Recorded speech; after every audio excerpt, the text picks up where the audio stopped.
نبی صلی اللہ علیہ وسلم کے سب سے قریبی دوست، آپ کے سفر و حضر کے ساتھی، یار غار اور اپنی جان و مال اسلام کے خاطر قربان کرنے والے، مسلمانوں کے پہلے خلیفہ حضرت ابو بکر صدیق رضی اللہ تعالیٰ عنہ۔ حضرت ابو بکر کے حالات و واقعات انتہائی دلچسپ انداز میں ہم اس ویڈیو میں پیش کریں گے۔ اس سیریز کے شروع ہوتے ہی آپ اس میں مہوے ہو کر رہ جائیں گے، کیونکہ کچھ واقعات ایسے ہی ہوتے ہیں جس میں انسان ڈوب کر رہ جاتا ہے اور ختم ہونے تک ابھرتا نہیں۔ حضرت ابو بکر رضی اللہ عنہ کا اصل نام عبداللہ یا عتیق تھا۔ زمانہ جاہلیت میں لوگ آپ کو عبد الکعبہ بھی کہا کرتے تھے۔ حضرت ابو بکر قبیلہ قریش کے معزز خاندان بنو تمیم سے تعلق رکھتے تھے۔ آپ کا سلسلہ نسب چھٹی پشت میں رسول اللہ صلی اللہ علیہ وسلم سے جا ملتا ہے۔ آپ کے والد کا نام ابو قحافہ تھا، جو شرفائے مکہ میں سے تھے۔ ابو قحافہ نے فتح مکہ کے بعد اسلام قبول کر لیا تھا اور کافی لمبی عمر پائی تھی۔ حضرت ابو بکر کی ولادت عام الفیل سے 3 سال بعد 573 عیسوی میں ہوئی، یعنی رسول اللہ کی ولادت سے 2 سال بعد۔ حضرت ابو بکر قبول اسلام سے قبل ایک کامیاب تاجر تھے۔ آپ ایک اعلیٰ اخلاق رکھنے والے شخصیت تھے، نہایت ہی رحم دل، دیانت دار، راست باز اور شریف النفس تھے۔ آپ کو زمانہ جاہلیت میں بھی شراب، بت پرستی اور فحاشی سے نفرت تھی۔ حضرت ابو بکر کا حلیہ مبارک بہت خوبصورت تھا۔ آپ کا رنگ سفید، جسم مبارک لاغر اور رخساروں پر گوشت کم تھے۔ آپ کی پیشانی ابھری ہوئی تھی اور بال گھنے تھے۔ آپ کو نبی صلی اللہ علیہ وسلم کے ساتھ بچپن سے ہی خاص لگاؤ اور خلوص تھا۔ آپ حضور کے قریبی ساتھیوں میں سے تھے اور اکثر تجارت کے سفر میں بھی حضور کے ساتھ جایا کرتے تھے۔ حضرت ابو بکر کو اہل عرب کے نسب کے بارے میں بہت علم تھا۔ آپ شاعری میں بھی بہت کمال رکھتے تھے۔ حضرت محمد صلی اللہ علیہ وسلم پر جب پہلی وحی نازل ہوئی تو آپ نے مخفی طور پر اپنے قریبی رشتہ داروں اور ساتھیوں کو اسلام کی دعوت دی، لہذا حضرت ابو بکر ابتدا میں ہی رسول اللہ صلی اللہ علیہ وسلم پر ایمان لے آئے۔ دراصل حضرت ابو بکر کا دل پہلے سے ہی صاف تھا اور حضور کی صحبتوں کی وجہ سے آپ کا دل اول دن سے ہی حضور کی طرف مائل ہو چکا تھا۔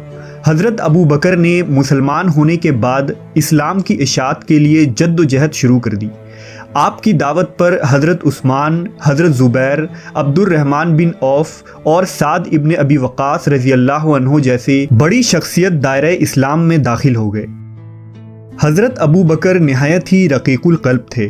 قرآن پاک کی تلاوت فرماتے تو آنکھوں سے آنسو جاری ہو جاتے۔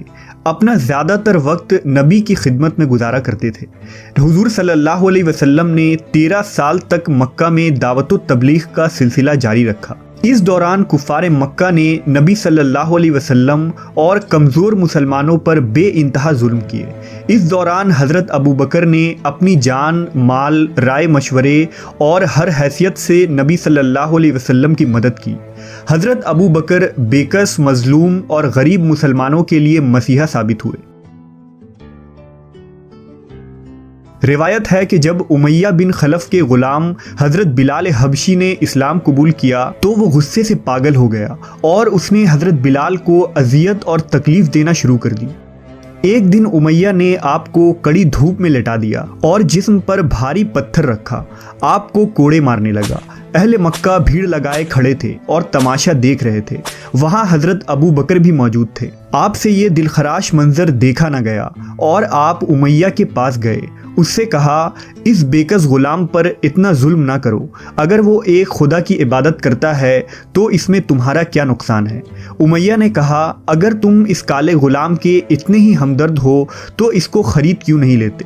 لہذا حضرت ابو بکر نے دینار کی تھیلی امیہ کو تھما دیا اور حضرت بلال کو آزاد کروا دیا۔ جب نبی صلی اللہ علیہ وسلم کو اس کی خبر ملی تو آپ بہت خوش ہوئے۔ حضرت ابو بکر نے بے شمار غلاموں کو ان کے ظالم مالکوں سے خرید کر آزاد کروایا تھا، جن میں حضرت بلال، عامر بن فہیرہ، نہدیہ، جاریہ، بنی مومل وغیرہ شامل ہیں۔ حضرت ابو بکر کو حضور سے بے پناہ الفت و محبت تھی۔ جب کفار نبی کو تکلیف پہنچاتے تو حضرت ابو بکر آگے بڑھ کر سینہ سپر ہو جاتے تھے۔ ایک دفعہ حضور خانہ کعبہ کے پاس نماز ادا کر رہے تھے کہ ایک مشرک نے اپنی چادر سے آپ کی گردن میں پھندا ڈال دیا۔ اس وقت حضرت ابو بکر وہاں پہنچ گئے اور اس مشرک کو پکڑ کر نبی سے علیحدہ کیا اور فرمایا، کیا تم اس کو قتل کرو گے جو تمہارے پاس خدا کی نشانیاں لایا اور کہتا ہے کہ میرا رب اللہ ہے؟ جب مکہ میں کفار و مشرکین کے ظلم دن بدن بڑھتے چلے گئے اور مسلمانوں کا اب یہاں گزارا ممکن نہ رہا تو حضور نے مدینہ کی سرزمین میں ہجرت کا ارادہ کیا، جہاں کے لوگ مسلمانوں کو پناہ دینے کے لیے تیار تھے اور مدینہ کی فضا مسلمانوں کے لیے مواقف تھی۔ لہٰذا حضور نے مدینہ ہجرت کی تیاریاں شروع کر دی۔ اس سفر میں حضور نے حضرت ابو بکر کو اپنے ہمراہ لیا۔ حضرت ابو بکر نے پہلے ہی 2 اونٹ تیار کر لیے تھے، ایک پر خود سوار ہوئے اور ایک پر نبی صلی اللہ علیہ وسلم سوار ہوئے، اور یہ مختصر سا قافلہ مدینے کے لیے نکل پڑا۔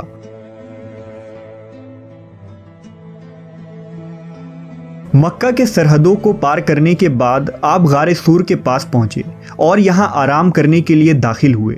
غار سور میں حضور اکرم صلی اللہ علیہ وسلم اپنے رفیق اور ساتھی کے زانوں پر سر رکھ کر سو گئے۔ اتفاقاً اس حالت میں ایک زہریلے سانپ نے ایک سوراخ سے سر نکالا، لہٰذا حضرت ابو بکر نے اپنی جان کو خطرے میں ڈال کر اس پر پاؤں رکھ دیا تاکہ نبی کی نیند خراب نہ ہو، لہٰذا سانپ نے آپ کو کاٹ لیا۔ زہر اثر کرنے لگا اور درد سے آپ کے آنکھوں سے آنسو جاری ہو گئے۔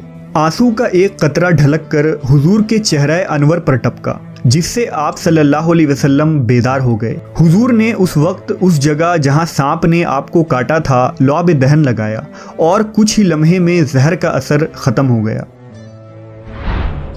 ادھر مکہ والوں کو خبر ہو گئی کہ حضور راتوں رات ہجرت کر گئے ہیں، لہذا کفار نے یہ اعلان کر دیا انہیں پکڑ کر لانے والوں کو 100 اونٹوں کا انعام دیا جائے گا۔